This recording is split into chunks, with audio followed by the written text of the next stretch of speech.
Welcome back. Happy Thursday to you all. We have a special guest this week that I'm very excited about. Everybody meet Becca. She is one of my authors, and she is with us today to talk about plotting a series, specifically plotting an urban fantasy romance series for you. Now, I pulled up your bio, and I'm going to read it because I cannot memorize that much to save my life. But for all of you that have not heard of Becca, she is phenomenal. She is an American author who primarily writes fantasy romance. She lives in New England with her husband and 2 children, and when she isn't writing scandalous plot twists and pant-worthy spice, which I can attest to, she enjoys escape rooms, reality competition shows, and spending entirely too much time on TikTok. So thank you for being with me today. Thank you for having me. First and foremost, congratulations on the launch of your final book. I'm so excited for you. It came out this past Tuesday, so everybody that is interested now can not only get your books, but they can get the entire series all in one go. Completed series. It's thrilling and terrifying all at once. I'm sure this is an insane week for you. Launch weeks are always crazy. How does it feel? You know, it's one of those things where I had the series and the idea in my head for so long. So just like I posted about this on TikTok before, where it's like I had the idea and I had written like 3/4 of the first book for like 10 years. And it just sort of like sat in my head and me tippity typing on my outlines and like not really doing anything. So just getting the first book done was like an accomplishment. It was a huge thing for me. And now I've got 4 of them and I actually wrote the whole series. And I'm just like, but what do I do with this giant hole that's now empty in my head? I like need to fill it with something else, I guess. I don't know, but it's like it's thrilling and terrifying all at once because like it's out there now. It's out. I can't like, and I guess I can technically change it. I don't want to though, but it's like, okay, here's my child. Please love So it. here's my child. So this isn't actually one of the questions I sent you, but I have a question sparked by that answer, which is, so I think a lot of the people watching this can probably empathize with, I've had this idea, I've played with it, I've outlined it, I've started it. What was the final like trigger moment or aha moment or what have you, where you were like, I'm gonna do this. I'm gonna write this book. Okay, so we're gonna get really real. And as recently as postpartum person, I'm gonna try really hard not to cry. I promise we're gonna be okay. We can cry Everything makes me cry together. We still. can I cry know we'll together. just sob together uncontrollably. Um, I was postpartum. The pandemic had just hit. My son, I think, was around 2 at the time, and I was just so overwhelmed. And when I see, I'm going to start crying. When I first started writing Duality, I wrote it because I needed an outlet for like what I was going through in my life at the time. I just wanted to have something that I could do that was for fun. And I lost myself a little bit. I think most mothers do. So we're totally going to start crying right now. I'm so sorry. Please cut this later. Um, well, we'll do it again when we're not crying now that I've gotten it out. And I really needed to find myself again. I wasn't feeling like myself, and going back to Jex and being her again meant that I could be as snarky and sassy as I wanted to be. I could, I didn't have to control my language. I obviously, I didn't have to like dial it back. I could just be me, unfiltered, as I wanted to be, with as much caffeine in my system as possible, and relax all the walls and be myself again.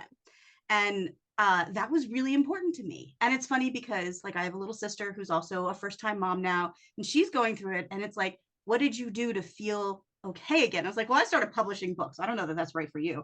But Small if goals, small goals. maybe baby steps from that. Do you like crafts? Something a little simpler. But that was really what pushed me. Is we're in the pandemic. He's home 24/7. I'm in a small confined space with my husband 24/7, who I love dearly. How do I? And I'm already grappling with all of these sort of like big feelings. How do I sort of find myself again? And I said, well, I'm going to go find Jex because Jex is in a lot of ways that outlet for me. And I it love went it. from there. And, I think your readers love it as well. There is not a small amount of swearing, beautiful, sexy scenes. And, I think we should get promoted by, not promoted. What's the word I'm looking for? Dr. Pepper. We should get like Dr. Pepper Listen, ads. How often is Dr. Pepper mentioned in this I'm book? just saying, I will gladly, I don't have any cans with me right now, but if they want to sponsor me, I am open and willing. I'm very Sponsor, cheap. that's the word I You was can pay looking me a for. product and Sponsor. swag. I'm good. Oh my goodness. It's wonderful when the editor can't think of the word that she's looking for. It's like, I'll come up with all of the other words to try and convey what I mean. It's beautiful. Exactly. For people that are watching this that are not familiar, tell us a Mhm. little bit about your series. So you mentioned before it's urban fantasy. It is very spicy and very romance forward. So if that's typically not your thing in urban fantasy, then I still encourage you to give it a try, but Mm-hmm. be aware that that exists. Mm-hmm. It is why choose, meaning she has multiple love interests. She doesn't pick between them. I've been calling it urban romantasy recently, I like which I it. feel like very perfectly fits it. Totally. Um, but the premise, it's a very standard urban fantasy style series. You know, the chosen one trope. She develops magic powers in the first series. In the first chapter, you learn that there's this sort of like underground magical system, magical world that she becomes part of. And it's all about like her development, her finding her place in this world. And I really enjoyed writing that piece of it and focusing on her because that's the other piece of it is people always want to sort of push it more into like a romance category. But at the end of the day, it's a story about Jex and about all the things that she goes through and her development and sort of like her finding herself and finding where she belongs in the world. And Mm-hmm. that's, I mean, that's romance like that you see that in romance, but that's really a very core fantasy thing. I guess the long story is I have no idea how to categorize the book other than to call it urban romantasy and hope people understand what I'm talking about. Yes. Well, and I think it's going to be something where and we've talked about this, but genres, while you do want to generally pick one, the highest one. So, yes, you can call this urban fantasy. Yes, you can call it fantasy. Yes, you can call this romance. Yes, you can call it why choose romance. I mean, there's so many things that go into that. But so much of what I talk to authors about is picking one, the highest one that is best describes your book so that your readers can immediately know sort of what they're getting. But part of the evolution of that is new genres, new terms, right? So you are sort of playing off of I don't want to call it new, but sort of the evolving popularity of romantasy, which is massive nowadays. And you're just taking it that one step further, which I think totally makes sense. And it's it's good too because I do feel like people can connect with it then. They understand that they're going to get that romance angle. I know that a lot of urban fantasy readers don't like that. A lot of them do, just to be clear. But I want to be really abundantly clear what you're going to get when you read the book.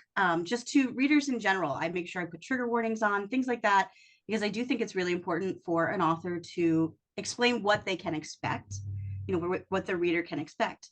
That's not something you always see, and I think we should be doing it more, frankly. Oh yeah, for sure, for sure.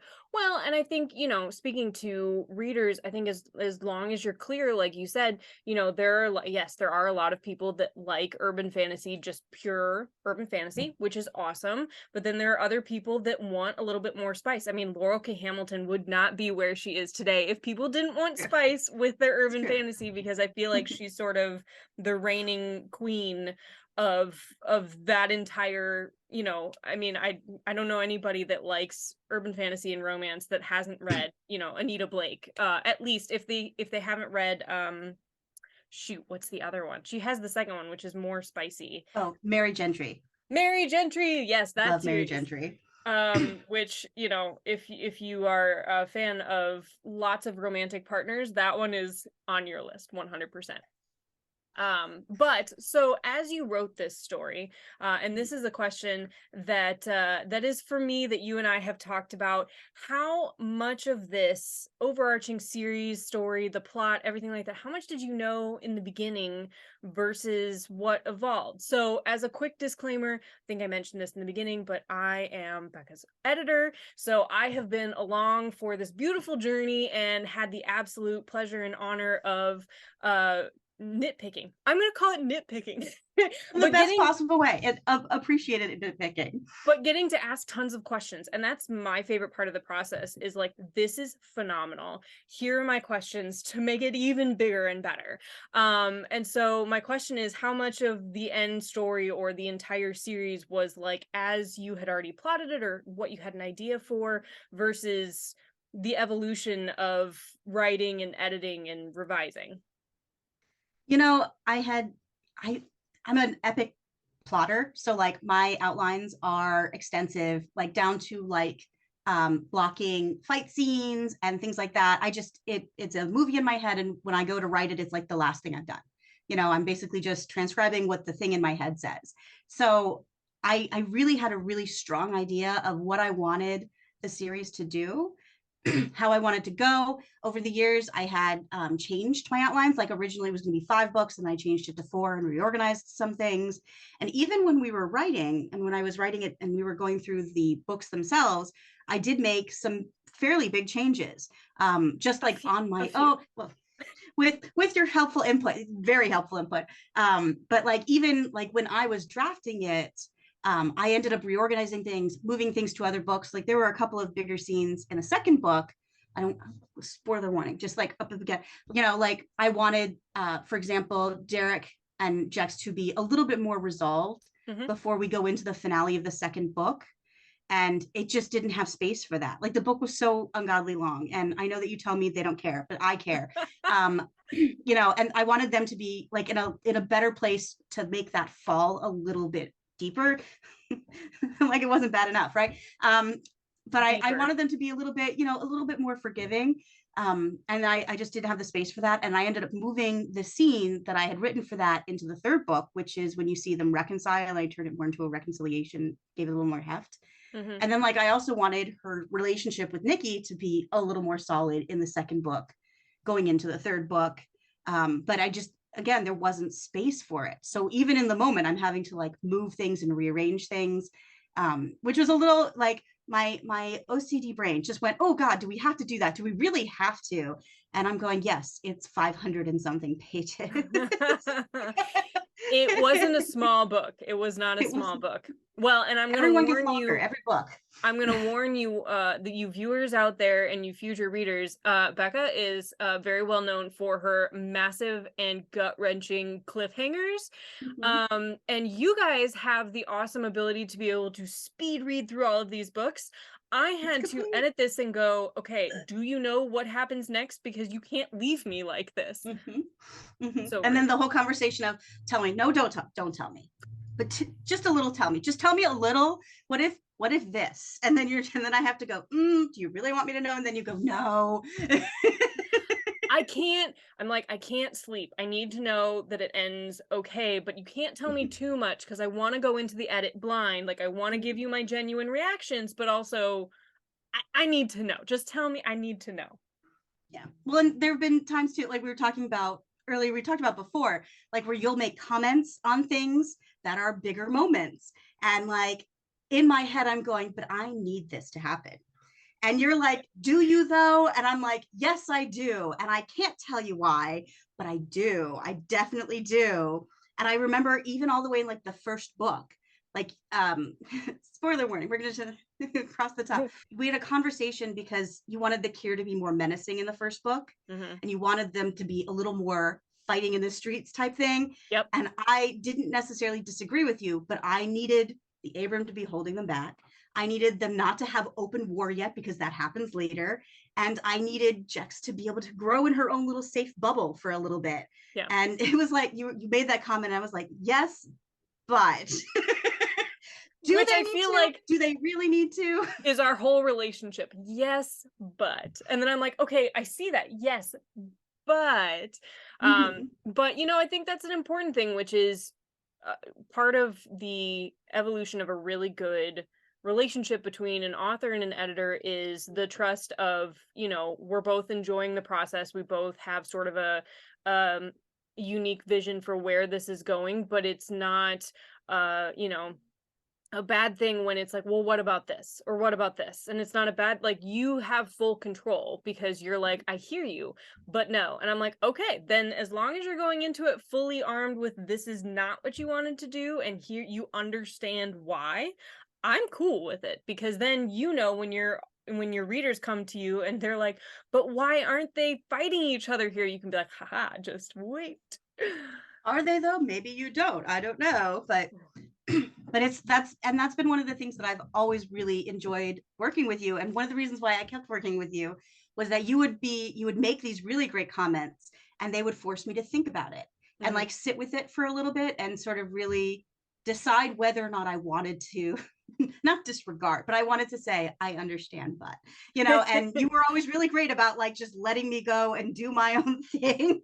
And like, although sometimes you were just wrong because I'm going to make all of the Final Destination comments that I want to make. And you know what? That's fine. I actually had that had that question. So for those of you watching, I generally tell my authors to hold back on a lot of pop culture references because you never quite know what's going to land with your readers, what people have seen or watched. And the hope is that these books will be insanely popular for 5, 10, 20 million years, and you never know how long those pop culture references are going to be relevant. And so I made that comment to Becca, and it was very funny because I was proven incorrect by one of her betas who was like, I love Final Destination. And I was like, okay, the 2000s, or is it late 90s?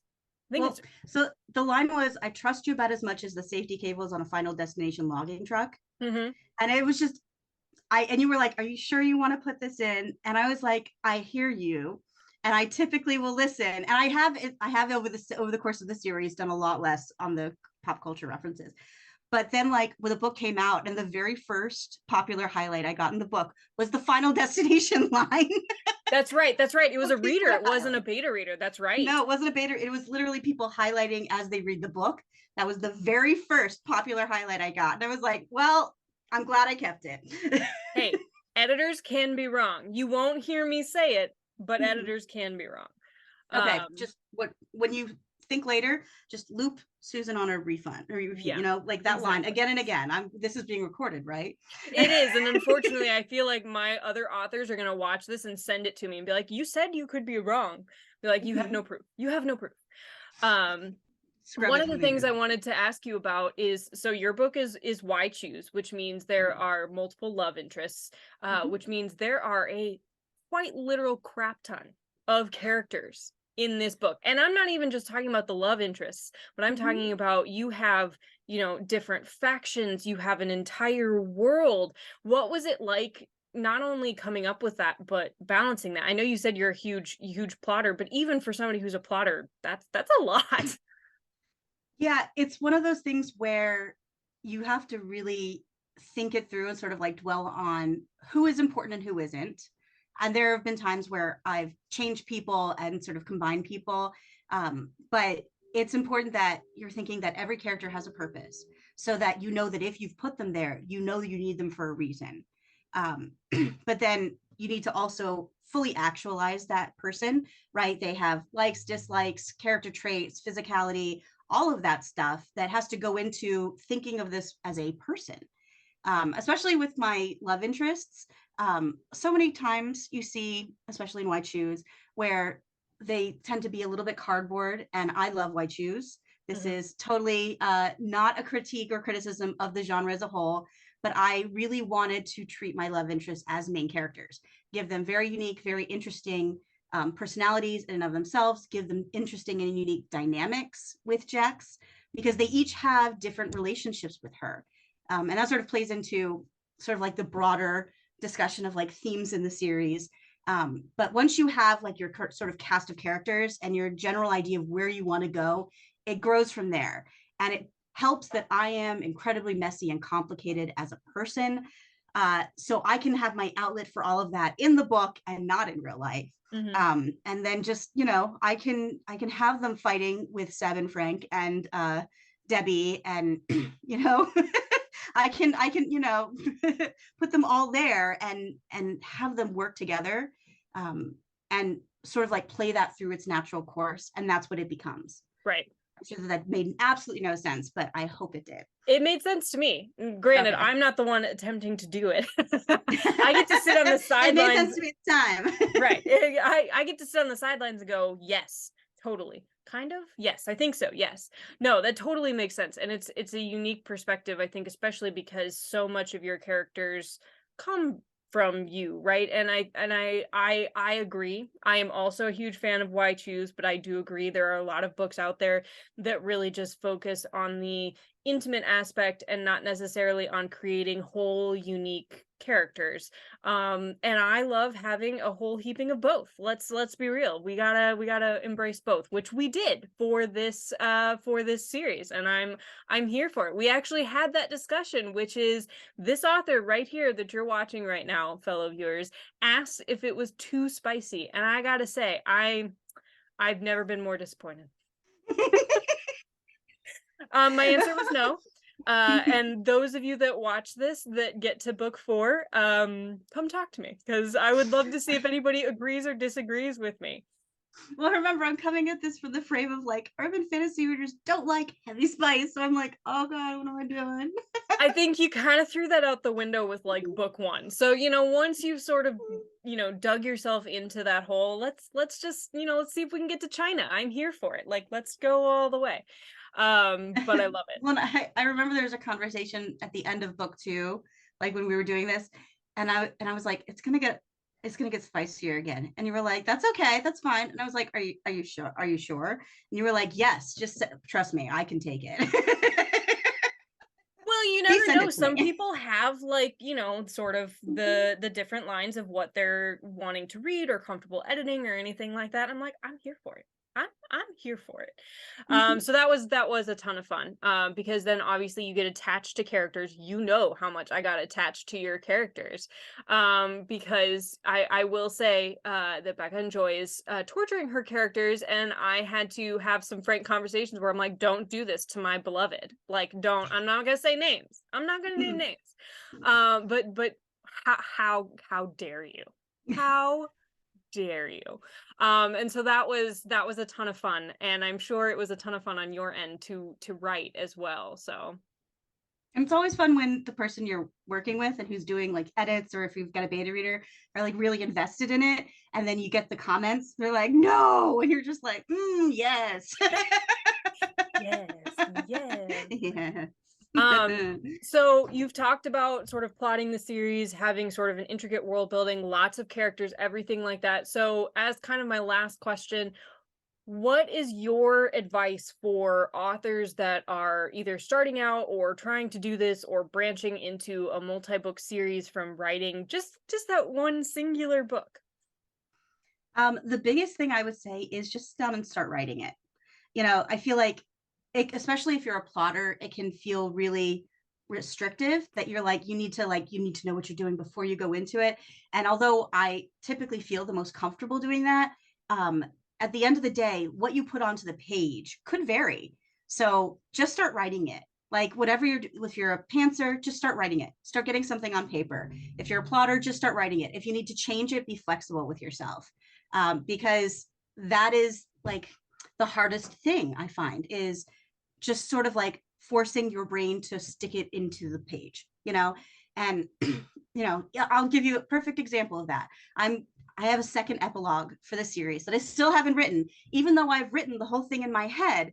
And it's not even that long. Like it's probably going to be maximum of like 5,000 words, which is, I don't, maybe 50 pages, and like not even 50 pages. But I can't, like, my brain is like, nope, we're not doing that yet. And it's like the book, the book needs to happen. I don't know, maybe by the time this publishes, there'll be a second epilogue.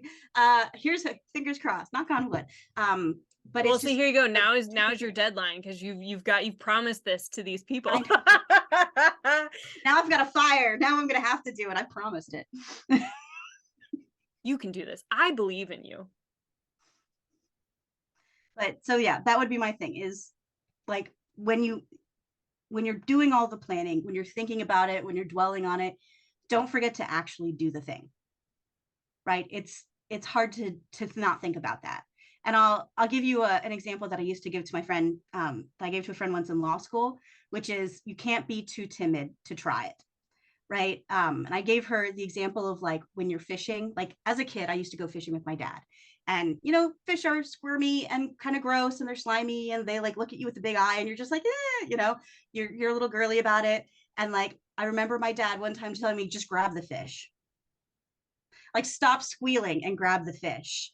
And sometimes you just need to grab the fish. Just stick it on the paper. Stop being so squeamish about what it's going to look like. I love that. I love everything about that. And now I need a shirt that's going to say, just grab the fish. And Just grab literally the no fish. one's going to know what that is, but it will make me happy. I think Well, we're going to that's attribute it to Becca's dad. done. 100%. Done. I am here for it. So I lied to you. I said that was going to be my last question, and I have one more. So speaking of obviously grabbing the fish and just getting it on the page, obviously there's a lot that goes into revising and editing and sort of progress over perfection. Especially when writing and plotting a series like this where things are changing literally every moment. It feels like, what advice would you give to people as they sort of not only write and plot a series, but as they try to edit and revise and make it all connect? Because getting some of that feedback can be, and that's coming from me, and I have Taking the my blame. right. What advice would you give to those that are now in sort of the I'm getting feedback process? You want to take everything in. Make sure that you fully commit to the change, especially if it's a big change. You have to really think through the full ramifications of that, especially if you're, say, in one of the earlier books. We made some bigger changes, and I made some bigger changes at the end of book 3, and they were not what I had originally planned. And then I sort of got a push from you to be like, no, you should keep it this way, even though it's not what you planned. And that was the right course of action. Ultimately, it became a much better book. But if I had stuck to it and said, no, I don't want to change it, I think it probably wouldn't have been as powerful, as emotional. And at the end of the day, you have to be flexible with yourself. You have to think it through and make sure that you are okay with that change, but also that you're thinking forward and that you're making that change for everything that comes after it. Because if you're not thinking about the things that come after it, then you're going to get to the very end of the book and be like, oh shit, no, I killed him. No, I killed him. He was important. Ghosts? Are we cool with ghosts? How do you feel? Resurrection. This is paranormal. We get supernatural stuff. We're good now. Zombies? Oh my gosh, that would be hilarious. That's awesome. Yeah. So nice. That would be it. Be flexible, but think about the ramifications. I love it. I agree. Editor approved. Not that you need my approval, but I totally approve. But thank you so much for talking with me today. Thank you for talking about your series and your books and just your awesome passion and just creative and insane ideas have always been fun to work with. And I know the readers are going to love them. The Duality series, you can now get all 4 books all at once. They're all out now. You should go check them out. The link will be below.